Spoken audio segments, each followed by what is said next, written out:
So somebody sent me this video, right, in regards to Princella, the Queen Maker, okay?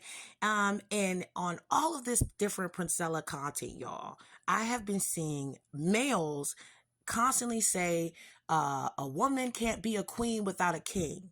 That is actually false. A woman who reigns in her own right with no king attached to her at all, or even if she does take on the king is still secondary to her, is something called a queen regnant.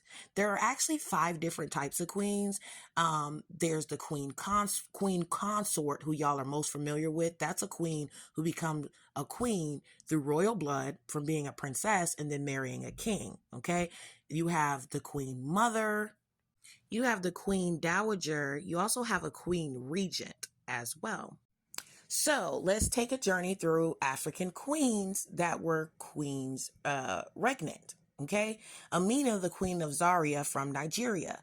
As queen, she expanded her kingdom through almost constant warfare. Legend says she ended up never taking a king, but occasionally had temporary husbands among the forces of her conquered enemies. So if she took on a king, that would actually lessen her power as a queen. So if she would have taken on a king, it would have lessened her power, which is also the same play that Queen Elizabeth made of the UK.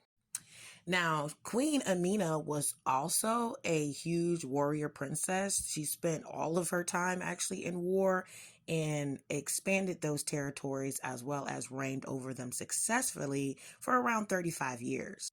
You also have Queen Makeda or Makeda, the Queen of Sheba, okay? Now, basically, she survived a battle with another king who is nicknamed the Serpent King. And from there, she became Queen of Aksum. You also have Queen Ravalona, y'all. I can't pronounce it. She ruled Madagascar and was actually the ruler of Madagascar during the British colonization, which she fought off and kept Madagascar to be independent, as well as removing them from them colonizing them. The colonists viewed her as a tyrant and a dictator, etc., but her people actually loved her. Now you also have Queen Nandi. Now Queen Nandi had Shaka Zulu out of wedlock, y'all, but Shaka Zulu's father was a king. And so anywho, she stayed true. She was humiliated, of course, talked junk about as a single mother, etc.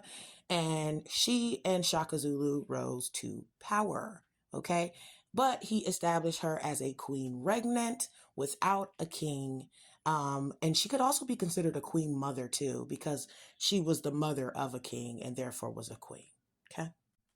So Princella the Queen Maker can actually do exactly what she's saying, which is make queens. She would be making queen regnants. Okay, so y'all can go ahead and let that go. That's women ruling in their own merit, having their own kingdoms and using their own power with nobody governing them. Peace, y'all. I'm out.